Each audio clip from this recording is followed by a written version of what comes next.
Good afternoon and welcome to the General Committee meeting of Tuesday, July 15th, 2025. We will begin with our land acknowledgement statement. We would like to acknowledge the land on which we meet today. For thousands of years, it has been the traditional land of the Algonquin Nation. Today, this meeting place is still the home to many Indigenous people, and we are grateful to have the opportunity to live and work on this land. Thank you, Chair Fullerton. Good afternoon, everyone. Your worship, would you bring the chair's remarks? Thanks very much, Madam Chair. I just wanted to take an opportunity, being we didn't have a council meeting last week, to acknowledge the passing of retired former city clerk of the city of Brockville, Marilyn Jean Smith. Mrs. Smith passed away on June 28th at the age of 92, and she had retired here from the city of Brockville in 1995 after becoming city clerk, but had worked here many, many years before that. I remember first encountering her as deputy clerk under Clerk John Miles many years ago. And so she was a very well-known person here at City Hall and to the community, was a very dedicated member of staff and just a very kind, lovely lady. So I just wanted to acknowledge her recent passing and on behalf of council extend our condolences to her family and friends. So thank you. I just want to acknowledge that his worship's daughter is getting married on the weekend, and I just want to extend council's best wishes, and we hope that it's a wonderful day. We know it'll be a happy one. So best wishes from everyone here. Yeah, thank you. Disclosure of interest. Seeing none. We have no delegations, we have no correspondence, and no reports. So staff reports. Councillor Deary, would you bring it? And Councillor Severson, would you second? Thank you.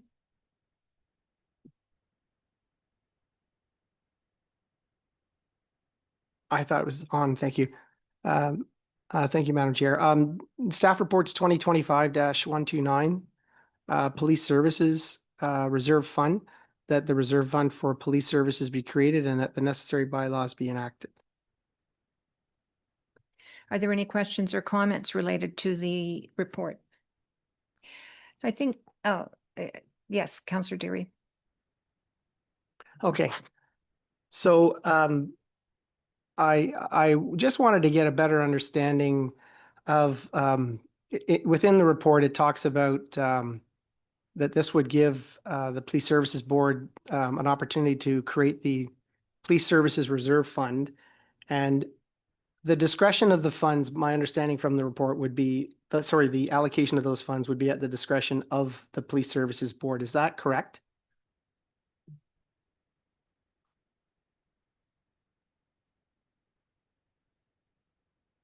Yes, that would be a committee of the board would, or the board at large would determine the expenditures of that. Yes. So just so that I want to just make sure I understand, and so that people understand it, the way that the process currently works is that when we're presented with either a surplus from the funds that are generated through the policing, which obviously includes a lot of the criminal checks that are done, which is the majority that we're talking about.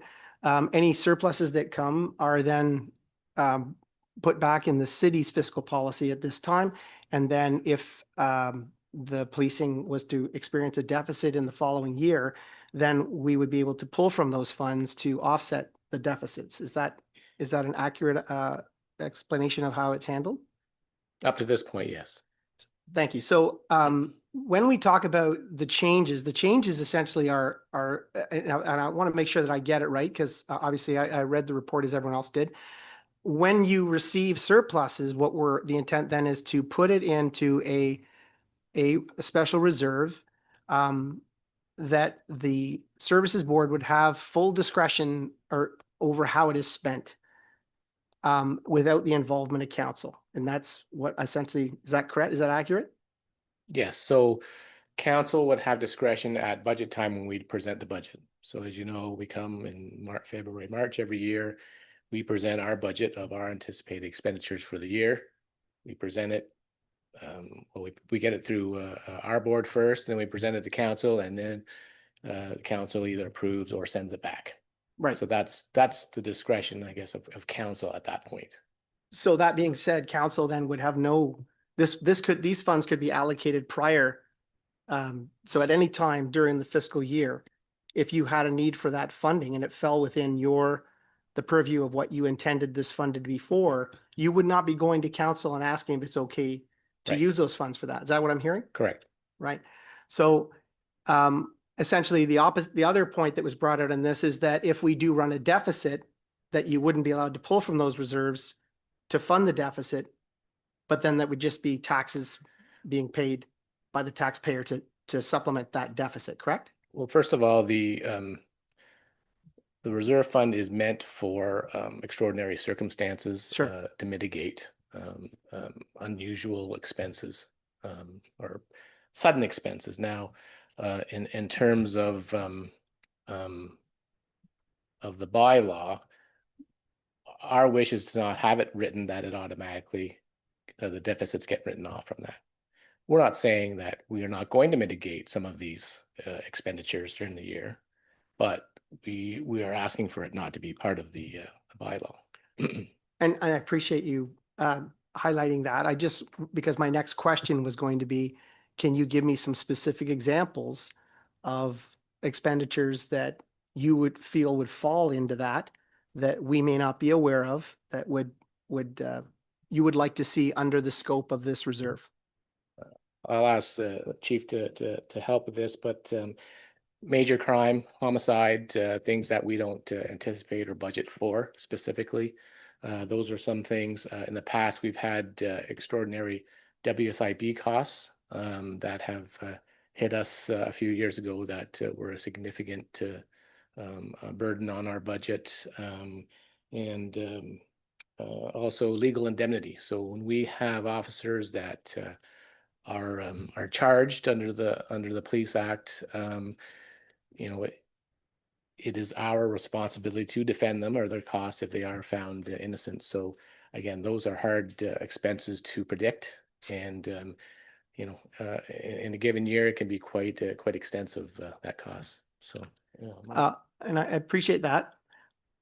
But under the current way that we operate, those would be covered because in that particular case, they would be presented to council and council would then approve those because those are a requirement. It's not like those are things that you couldn't avoid, correct? Well, they would be, I guess, mitigated at the end of the Yeah. The fiscal, that the deficit would be covered as a responsibility through the municipal act or the police act. I guess where my concern comes is that, and I'll be completely transparent, I feel like if we go forward with something like this, then it limits what council has in terms of if we get into the deficit situation and we're not able to allocate those funds towards that deficit, we from year to year, our challenges change, just as they do for your department, for the police services. Sometimes we need those funds because we're struggling in other areas as well. To take that off the table for council, I don't think that is really helping us in terms of what we're expecting to be performing from our taxpayers' point of view. And from our perspective, and I'll let Mark add to this, but we want the surplus to go towards policing. Right. Right. I mean, it's generated through the police service, the revenue. Mm-hmm. It is its own business. Right. So we want to have access to that money to direct it towards policing initiatives. And I guess that's why I was a little curious, because all of the items that you listed are items that we would address anyway at the council level. Right. And you would not be held up in performing those particular functions. So for example, overtime to investigate a homicide, that's a necessary function of policing. So I don't see how this is any different than if you came to us and said, hey, our costs were up because we had higher WSIB, or we had all the things that you listed are things that in my short time on council, I've heard presented to us at one time or another. And I cannot recall a time where we said, well, no, we're not going to fund that. So that's where I'm I want to know But you don't want to lose control over the surplus so that council can use it as at their discretion. Is that what you're saying? Well, I'm saying that there are times, for example, the biggest concern I have is that if the policing runs into a deficit, the suggestion is that we can't use those surpluses to no. pay for the policing deficit, because that's how it's written in the. It's read that way, but I mean, we in the past have mitigated our own losses Mhm. with anticipated surpluses. We're not saying that. It's just I do appreciate that, and I agree. And I'm just saying, like, you know, and thank you for the well constructed report here, because it Right. does show, you know, from 2015 up to 2024, and it shows the changes. But I'm just curious as to how you think that this is going to make the process better than the process that Well, we currently have. it also buffers the potential for a loss of the revenue stream. Mhm. We are under significant competitive pressure Mhm. in the market with other police services for this. We're under regulatory challenges for, you know, the database that we use is through the federal government. It was almost shut down, 3 years ago, that our ability to do that. So again, it's to have a reserve for perhaps when that day comes that we don't have that. Like, there are other police services in the province. I'll mention one, Cobourg. They do it. They do it probably at a higher level than we do in terms of volume. They have a specific business unit that they have spun off for that business. And the revenue from that is not included in the police budget. Now, they do, the board has discretion over that revenue stream, and they can, in the past, they have mitigated their losses. But they've also directed it to initiatives that they have chosen to do. So in Cobourg, that revenue stream is totally separate. So it'd be like taking that revenue stream right out of this budget. Mhm. And we would come to you and say, you know what, here's our budget this year, plus 1.5 or less 1 point or plus 1.5. So it's a thing where, you know, we've been, I think, good corporate citizens in terms of, you know, putting the reserve. You've seen the 10-year report that the treasurer has prepared. There's some significant money that has gone to the city, and you know, we want the opportunity for the funds that we've generated to use that at our discretion for policing initiatives. And I guess, and sorry, I know I'm hogging the opportunity, but I do have a lot of questions here. I guess, and I want to just highlight, we are grateful for the work that's being done. We certainly, as a community, appreciate the effort that's been put into trying to offset the costs of policing and try to make it more affordable. And I feel like this council, or at least since I've been here since 2014, has been very supportive of our police force. And I can tell you that we'll continue to do so. I'm just not really understanding where the difference is going to be, other than the fact that we will not be able to use, if we even said that money was put in fiscal reserve and allocated only for policing, it would be essentially the same thing to offset reserves. Maybe I'm wrong, but it's again, exactly the same thing. And there's a reason why municipal policing has a police services board, is to keep arm's length from council, so that council can't exert their specific influence directly on policing. That's why there's a police board. So really, by doing that, you are exerting somewhat influence on how that money is spent. You know? I disagree, Right. and we're allowed to disagree. Right. You know, to me, I'm not seeing the benefit, other than the fact that the decision whether or not to use the funds to finance a deficit now moves towards the police services board as opposed to council. That's really the only difference that I'm seeing in this report. So. We understand the point that Yeah. you're making, but we So- probably don't need to debate with, Yeah. with Fair- the board. fair. I apologize if Fair. I came across, it's one of these things where it's important that we have a good discussion about it, because, Right. you know, it's a significant change to the way we do business. Right. Thanks.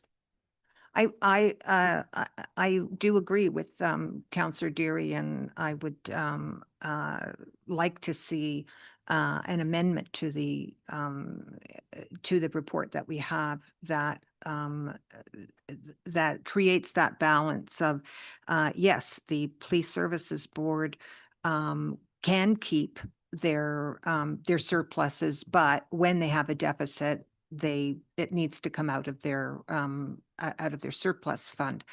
I've always been really proud of our police service. And one of the reasons is, the entrepreneurial spirit that they've had when they first took on this. And I mean, it's helped, take so much pressure off of that budget when they started to do the criminal record checks.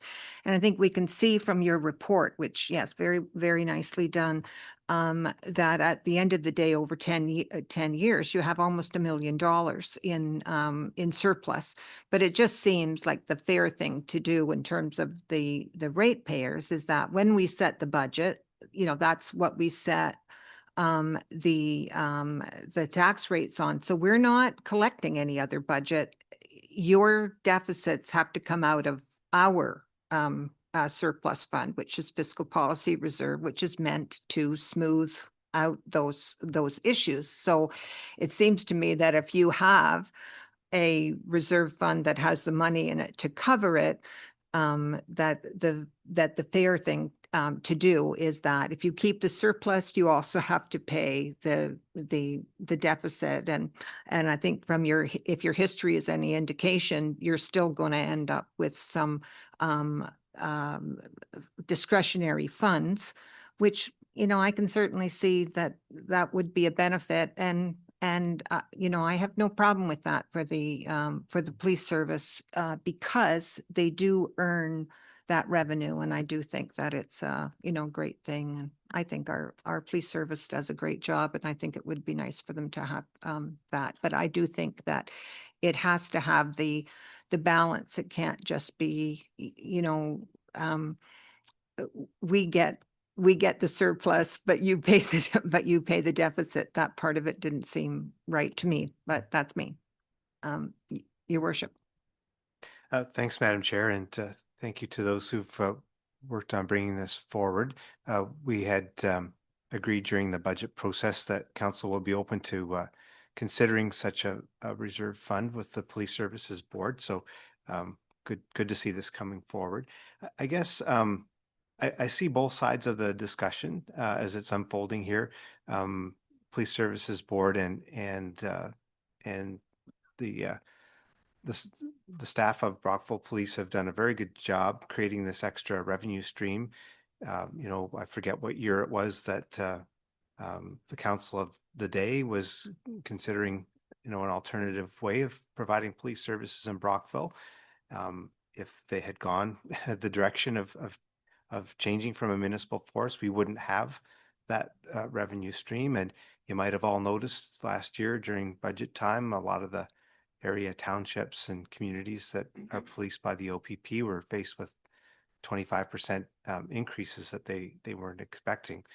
We didn't have that issue here in the city of Brockville because we've got a great working relationship with our board and the staff of Brockville Police and their executive branch. So I see both sides of the issue. The Brockville Police don't have to run a criminal records check, and it would cost the city more to run the service. I think what I'm kind of missing in the detail here, if we were to proceed with this, is just some terms of reference around what the reserve fund will actually be used to fund. I've got the greatest confidence in the current board and executive and staff, but this bylaw will be around a long time on the books. There were stories around town many years ago of chief who wanted fancy motorcycles and other types of things. I don't think that's what we're trying to do here. And I don't think that's what's intended here by the people who've brought this forward. So I would say I can probably get behind this, but I can't get behind it with the amount of detail that we see here in the bylaw as presented. I'd like to see a little bit more around exactly what functions this reserve fund can be spent on. And I think if we could flesh that out, probably there'd be a little more support for the concept. Thank you. You got any suggestions related to that? Like currently, we don't we don't get to tell the police services how to spend their money. Like we only can tell them how much we'll fund. So it maybe seems outside of what we normally do to say for this reserve, now we're going to tell you, or we insist that you tell us how it goes. But That's exactly where I was gonna go. There is no direction, but if you are establishing a reserve fund, you can put some limitations on it. Just because it will be coming back into the city and managed under the city. So if you wanted to make perhaps its assets over $10,000 or capital projects over $10,000, but not specific to, you can buy this, but not that. There are ways you can do it. Yeah. We can either bring it back to the next meeting, or we can bring it to council next Tuesday. Yeah. So Yeah. I think if it's okay with the Police Services Board, that we maybe bring it back in August, give us some time with staff to work things out, or do you think it's important we have it next week? Okay, so we can bring it in August again. so are you suggesting it would come here, or will it go to council? No, we'll bring it back to general committee in August Mhm. with a new draft bylaw, once we've been able to work with the board to come up with some terms of reference for it. Yeah. Okay. Are there any other questions or comments? Yeah, so then we need a motion to refer to staff. Oh, yes, please go ahead. Thank you, Madam Chair. I just wanted to give my 2 cents worth, and obviously I work for the board. I am not the board, but and there was a lot, and I think the chair would agree, that was debated in various scenarios with the board as to how they wanted to see this initial draft. I think there's always that element of trust, no matter how we talk about this budgeting process, whether it's once we, as a senior team, create that budget, once the board approves it. And I think what the chair was also referring to is the way it was constructed, at least we thought, was to be able to mitigate with those funds and that trust element to mitigate that final surplus or deficit at the end of the year. That's where you come in. It's always at the end of the year. Nothing can stop me or my senior team from spending what we feel is necessary to police the city, no matter what budget's given to us, quite frankly. Yeah. And I think this was just a thought process of how do we potentially have those options during those times, ongoing year. An example was pandemic, when I had to come back to general committee because our vehicles were all messed up. We had to purchase, and we ended up with a couple extra. That was just an example, I think, of where this conversation started from the services point of view, and ultimately the board was having that leeway to say, can we mitigate it now? And ultimately it is for the taxpayer at the end of the year, because if we have mitigated that deficit, it may not be completely gone, and then obviously we are in the hands of city finance and how they choose to ultimately finance that allotment for us. But I think that's where it comes from. And we've had in the report, and thank you to Ms. Ferguson, because there was a lot of good background in there in the numbers, and you'll see quite a sway of up and downs for the years. And we've had there was the WSIB issue one year. We got hit legally pretty good one year. A benefit burden change for us the last year. So it's those types of things that we, especially on the legal side, which we are budgeting more now for, but we never know. Those are the variables. And God forbid, a major case, it's having immediate access to funds is, I think, the concept for us as an operational service. So if we're going to a wiretap situation or anything like that, it's a lot of funds right away. And I think it's just, and then we can mitigate that through the account. So that's where it kind of came from the services perspective, if that helps. Yeah, Thank you. that does help in terms of intent, because Yeah. certainly when I read it, I felt that, I understand completely that you know, you would want access to money that you've earned through extra work and an initiative. And I think that's great. But I do think that some of those years, like I said, if you were sitting on a, you know, $800,000 reserve and then knowing you've got a $200,000 deficit, but it has to come out of fiscal policy instead of coming out of your reserve. I just think in fairness, it should come out of out of your reserve, not ours. Yeah, thank you. But that's my. Yeah, and I think from our perspective too, it was, as we've discussed, our criminal record revenue has grown significantly over a number of years. And it's also, it's a very, for lack of a better term, it can be a very dangerous slope to get on. Mhm. And I think that's our feeling, is where do we start to say, okay, we're going to need to build a healthy rainy day fund. And I think this initial draft was to build, I guess, to build that fund, as we talked with the 24 surplus, that Mhm. was to get us in that position. We do have some major capital, the whole city does, we're just one, but we do have major capital expenditures coming and facilities, et cetera. So we're trying to think of Yeah. how do we get a healthy start on that? But Yeah. thank you. Yep, I think that makes sense. Thank you very much. And again, just from council perspective, you know, thank you for maintaining that initiative, because certainly, and we know we've had the conversations for years about what's going to happen if that dries up. But certainly the, you know, the work and the initiative that's taken has been really a positive thing for our city. So, you know, thank you, and thank you to the service. You know, that's a great job. So we need a motion to refer to staff. Counselor Deary and Counselor Severson, you'll second that. And is that just show of hands, or how is that? Yeah, is that? On the referral. On the referral before you, Counselor Deary, how do you vote? Yes. Counselor Hobbs? Yes. Counselor Severson? Yes. Mayor Wren? Yes. Chair Fullerton? Yes, That's carried. Thank you. yes, thank you. Okay, the item number 2, Counselor Hobbs, would you put that on the floor, and your worship, would you second? Yeah, thank you. Okay, item number 2, commercial and industrial vacancy rebate program phase out.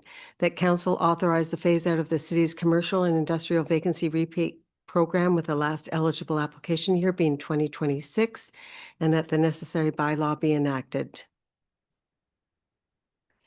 Thank you. The one thing I wondered when I read this, I had assumed that, you know, savings and revenue within the class would be covered within the class. So the report seems to indicate that, no, this is on the tax rate, that when we rebate for the vacancy, that it isn't part of that whole allocation within the industrial class or the commercial class, that we're actually charged that to the tax rate.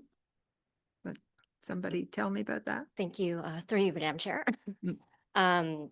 So no, it is an unpredictable cost, and although we're getting a tax base that says we should raise X amount of dollars, we're not actually getting that, because although these properties are assessed as occupied, because they're vacant for 90 consecutive days, they get the difference on the rate between vacant and occupied. And they can do this for 2 years consecutively with a break between. So really, it could potentially be indefinite. And you never really know which properties are going to apply year over year. Yes. And we never redistribute that within the class. That just becomes a cost Yes. to the city. Yeah. Surprising. Well, I'm certainly in favor of the motion. Any questions or comments? Seeing none, we'll call the question. Thank you, Madam Chair. On the matter before you, Counselor Deary, how do you vote? Absolutely, yes. Counselor Hobbs? Yes. Counselor Severson? Yes. Mayor Wren? Yes. Chair Fullerton? Yes. That's carried. Thank you. Item number 3, Counselor Severson, would you put that on the floor? And Counselor Deary, would you second? Thank you. Procurement policy amendments, that procurement policy F 20-139 be updated as outlined in report 2025-125. So this is really a motion that streamlines a little bit our reporting. Does anybody have any questions or comments about it? Seeing none, we'll call the question. Thank you, Madam Chair. On the matter before you, Councillor Deary, how do you vote? Yes. Councillor Hobbs? Yes. Councillor Severson? Yes. Mayor Ren? Yes. Chair Fullerton? Yes. That's carried. Thank you. Item number 4, Your Worship, would you put that on the floor? And Councillor Hobbs, would you second? Yes, thank you. Thank you, Madam Chair. I move that procurement policy POL.F.20.139 be updated as outlined in report 2022-125. And this was another streamlining report. Any questions, comments? Seeing none, we'll call the question. No, I did the wrong one. Sorry, I did the wrong You, one. you read 4 instead of 3. Yeah. Oh. Sorry, I didn't, So now if you could do the budgetary control, if we could do that item instead. okay. Okay. So yes, you go ahead and do. Yeah, yeah.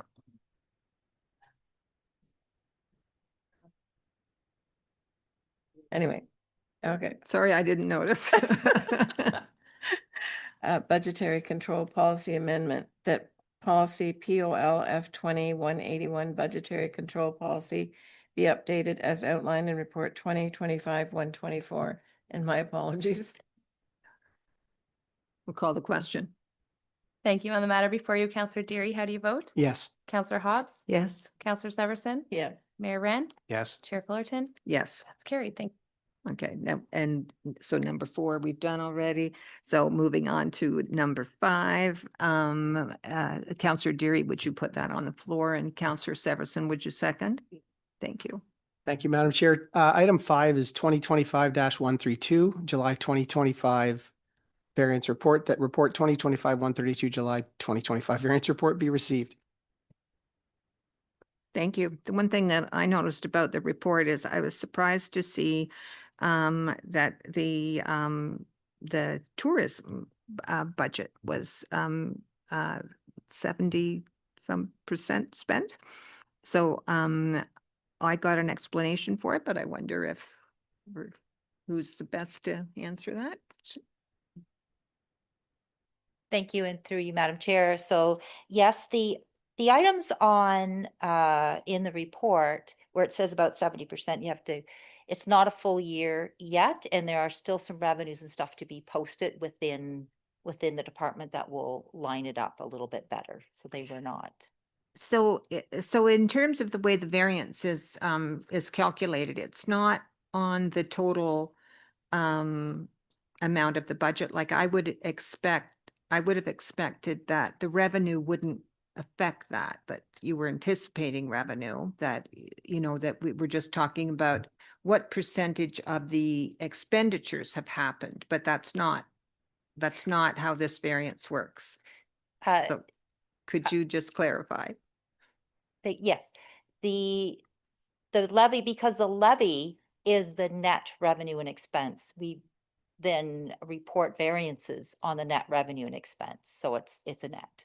Yeah. So it's because the tax revenue is decided, but the other grants and additional revenue aren't necessarily in our control. So those parts of the revenue on any of the budgets are only considered once they're received. Yes. Yes. Yes. So they just haven't been realized yet. Yeah. Okay. Anybody else have any? Yes, Councillor Severson. I was just wondering if I don't know who would speak to it, but the loss of volunteers at the Art Center, that's a huge increase in 70,000, and sadly, because they have surpluses in 3 different spots, which total 20, 30, 41, no, 46, 56.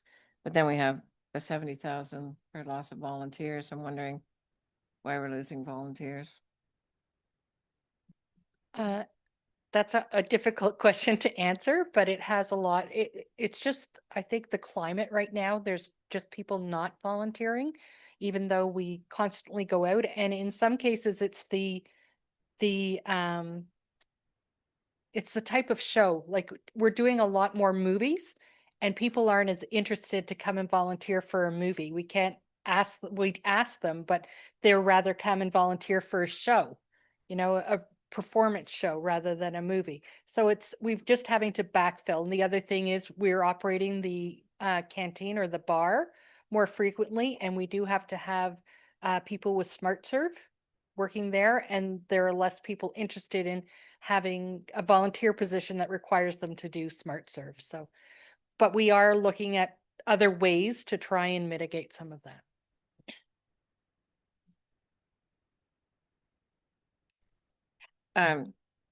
So I'm wondering, I'm not even sure what the question is but is there more that we could do at the Art Center for the volunteers that are giving of their time, because wages are extremely high and volunteer time is invaluable, I think. So I wondered if there's something we could do to promote volunteerism at the Art Center to bring them back. I don't know. It's something that we're seeing corporate wide. We're having the same things happen at the museum. It's the volunteers were older people, and they're perhaps passing away, or they're getting to a point where they don't have as much ability to go and volunteer. So we're trying to find younger people to volunteer, but it's just the climate as to whether or not there's interest in volunteering. We have a great community for all kinds of volunteers, but in this case, it's just specific to this we're facing. So if you know anybody, it's the pitch.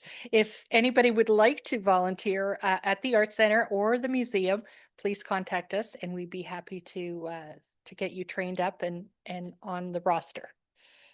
One quick follow-up to that is, what are the perks? What are the benefits of being a volunteer other than, is there anything other than getting to watch the shows for free? Is that Nope. your perk for That being a is volunteer? that is the perk. That is the perk. It is. I know we used to do, and I'm not sure if we still do it, volunteer lunches, volunteer Christmas, Yeah.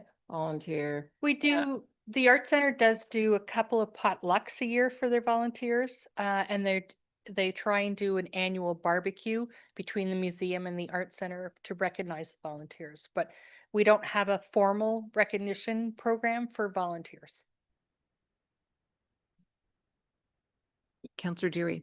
This is just a follow-up on what Councillor Severson is saying, because I know I've seen it in a number of other agencies and different organizations that are really struggling to get volunteers.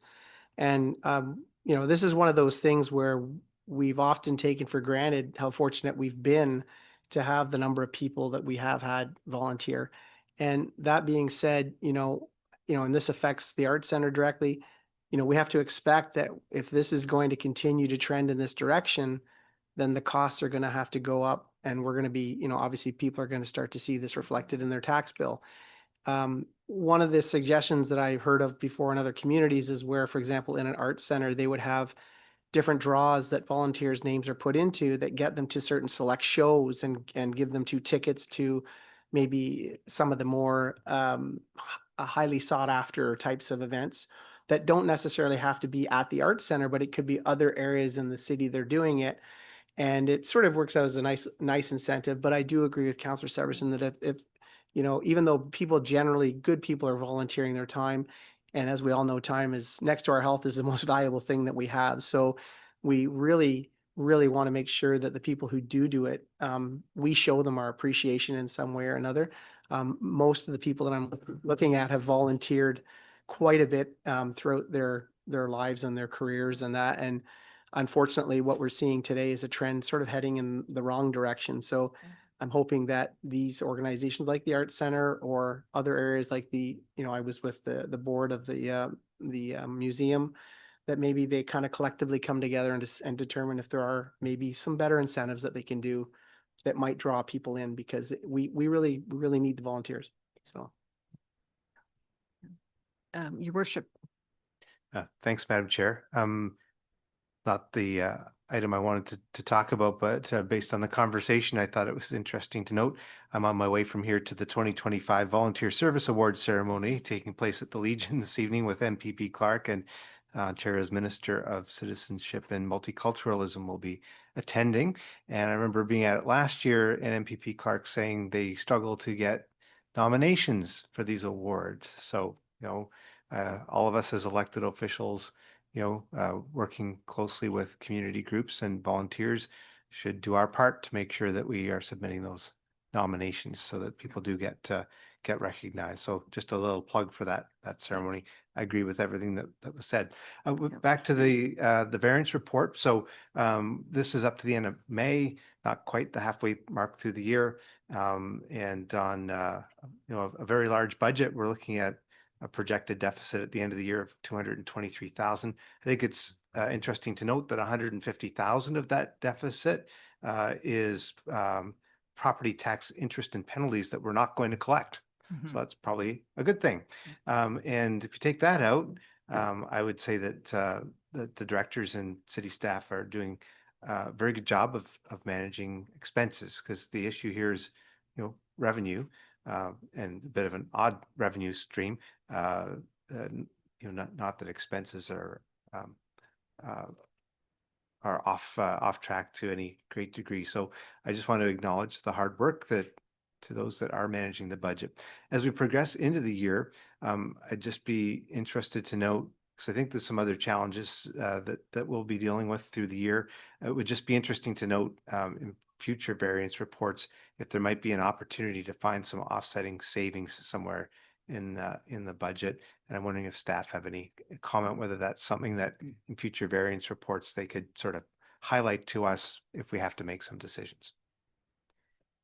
I think through you, Madam Chair, it's certainly something that we keep an eye on, and we try as staff, we work very hard to create savings wherever we can, or defer, might be a purchase of this or a purchase of that if it can wait till the following year. But we are very cautious. Just to give you our budget, how tight our budget is. So the variance amount of $225,000 is 0.8% on our total expenditures. So it's a very small amount. We do run very lean, and as we've noted, any little hiccup in the service can bring us down, as noted for the Art Center. So, but yes, we do certainly try and curb any spending if we are having any issues with deficits. The reduction in the interest and penalties, is that a result of more aggressive or efficient tax collection? Or is it simply that people are in a better position to pay their taxes on time? Through you, Madam Chair, it is, I cannot speak for the residents, but it is mainly through our tax collector, who was here earlier, and she has increased her collection. We were a little lean or light, through the pandemic, but now we've stepped up our collection procedures, and so that's what's resulting. Yeah. Thank you. Just give you a little bit of an addition to that. It's also, we've gone back to tax sales. So where in previous years, we would have maybe been budgeting historically for properties that didn't pay. We've had a few tax sales this year, and so we won't realize the interest that those taxes would bring because they've been paid. Yeah. Thank you. Any other questions, comments? Seeing none, we'll call the question. Thank you, Madam Chair. On the matter before you, Councillor Deary, how do you vote? Yes. Councillor Hobbs? Yes. Councillor Severson? Yes. Mayor Wren? Yes. Chair Fullerton? Yes. That's carried. Thank you. Item number 6, Councillor Hobbs, would you put that on the floor? And your worship, would you second? Yeah, thank you. Thank you, Madam Chair. Item number 6, airport terminal design, that additional project expenses in the amount of $4,511 be approved and funded by reserves to complete the airport terminal engineering design capital project in accordance with the results of public tender 250054. Any questions or comments related to the report? Seeing none, call the question. Thank you, Madam Chair. On the matter before you, Counselor Deary, how do you vote? Yes. Counselor Hobbs? Yes. Counselor Severson? Yes. Mayor Ren? Yes. Chair Fullerton? Yes. That's carried. Thank you. New business. So we just have the one item. Counselor Severson, would you put that on the floor? And Counselor Deary, would you second? Thank you. Reynolds Park Pavilion tender update. The report is, oh, not that one. Is that it? Mhm. It's for information purposes only. I didn't want to do the wrong one again. The Reynolds Park? Yeah, okay. Is that show of hands or? Yes, okay. Oh, yes, your worship. Thanks, Madam Chair. I realize it's an information item, but I was talking to Mr. Wood about this project yesterday, and I thought that the conversation we shared would be worthwhile for the public to hear. So as I was looking at it, and this is something I really want to see completed. I know all of us want to see completed. It's going to be a lovely addition to Reynolds Park. I've always found the cost of this project to be a lot more than I would have anticipated it was going to be. But I reached out to Mr. Wood yesterday because when I saw that the tenders came back even more than what already seemed a large cost, I was curious if that was because we're trying to build the structure basically over the water. It's a piling system that will support the structure, which will sort of cantilever out, I guess, to some extent. It's kind of like building a dock. And when you get into building anything on the water, it gets very expensive. And I was curious, could we maybe rethink this a bit and pull the structure back onto land, 10 meters or whatnot? And would that avoid the piles and some of these extensive costs? So I thought it was a great idea, but Mr. Wood explained to me that, there's give and take to things. And so I'd just like council and the community to hear the answer. Yes, Mr. Woods. Thank you, Madam Chair, and through you. So yeah, it was a very good conversation, and it was, I think, enlightening to be able to share some of the reasons why we end up the way we are. So rewinding the clock on Reynolds Park, of course, it was a coal yard with contamination, and the reason it's taken so long to get from when we acquired the property as a city in the early 2000s to now is that there's several cascading steps to environmental protection, erosion control on that property. And even the way it's constructed has a lot of dual purpose into it. There were requirements from the bill of sale that said it had to be not commercially developed and so on and so forth, which is why effectively it's the shape it is with parking and grass and Brock Trail. But the reason it is constructed the way it is to effectively cap and ensure that the contamination that's there doesn't leach out and doesn't come upwards and so forth.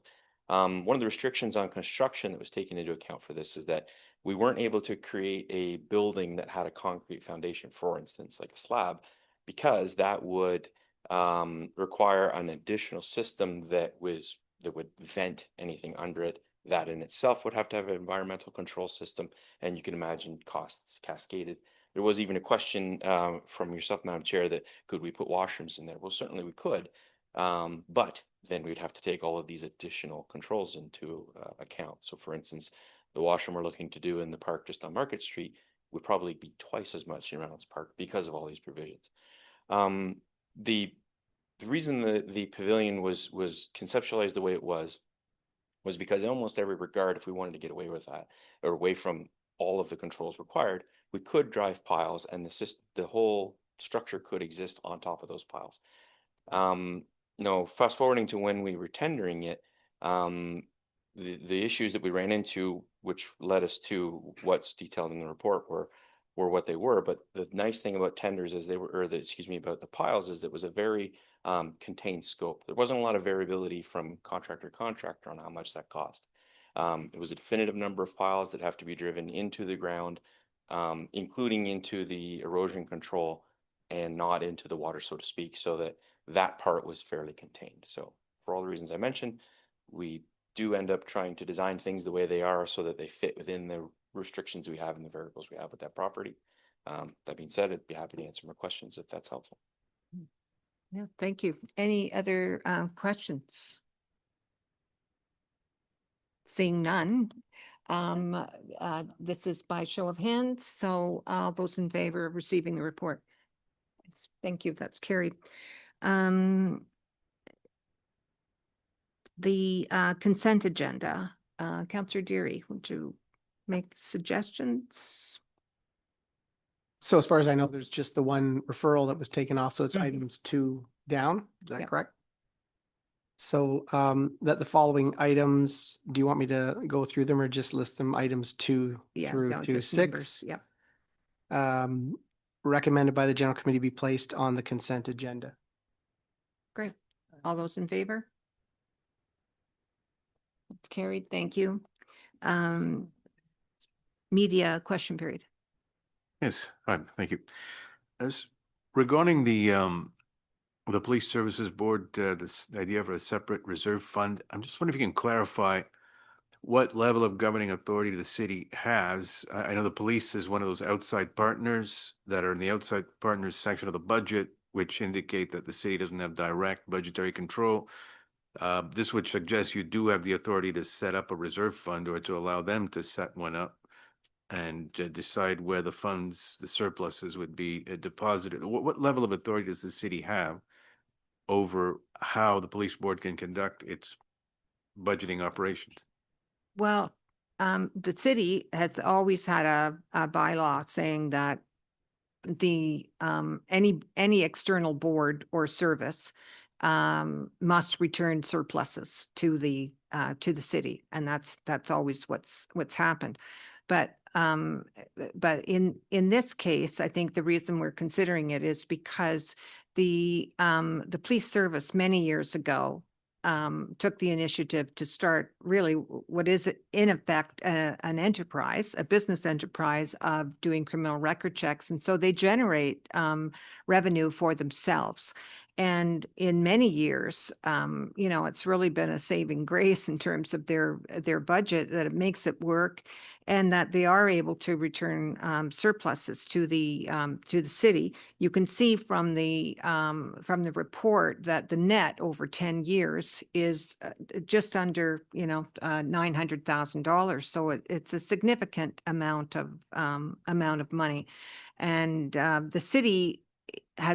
the city's role is to determine what the allocation is to the police service, but the police service has 100% authority over how that money is spent. We cannot tell the police service how many officers or how many vehicles they're going to have or anything. They are really governed themselves. And there's also the stipulation that the city has to provide adequate policing. So, we have to give them enough money so that they feel that they can provide a safe environment for the city. And so it's a balancing act. And you heard the chief talk about trust. And I think that's a big, part of how the police service works with the city. I think there is trust there. And, I think it's been a very good working relationship, particularly in the last years. I think was maybe a bump in the road a few years back, but I think we're all over it, and I think the relationship is good. But it is a balancing act, because certainly the city has pressures on it in terms of that, in terms of our budgets and how quickly things go up, and certainly there's lots of pressure on the police in terms of increased demand for servicing, lots of different pressures on their budget that make it important that they might have some additional revenue to be used for extenuating circumstances. And certainly the chair of the board, Mr. Yee, explained what some of those might be. Yeah, okay, that's great. Yeah. So this goes back to general in August to Mhm. further specify what happens in the event of a surplus or a deficit. Yes. That sort of- Okay. Yeah. There's a question that does touch on the mandate of this committee. I was in the railway tunnel earlier today, and I noticed there's some sections again where the lights are out. I noticed what appeared to be folks from an electrical contractor going in there to service that. Are these the new lights that were just installed? That's excess humidity is again doing its thing, or is it Yeah. something else? So yes, Ron, you got us. So yes, the lights that we actually ordered in December finally arrived. So the contractors installing them, when they do that, they power down a section and replace the one and bring it back on. So if there's still gaps, I'll have to go look, but but the idea was to actually, like anything else, you power down the one section and then you do your thing and put it back on. So All right. ideally, it's fixing a problem. not All causing right. So it's not a malfunction. It's just like, well, It- never rule one out, but Okay. but yes, the intention was that was deliberately being worked on, and that should be the reason. Yeah. because they're installing or maintenance or whatever. Okay, Yeah. I got it. Yeah. Yeah. All right. Thank you. Yeah, Okay. good, good. Motion to adjourn, Counselor Hobbs?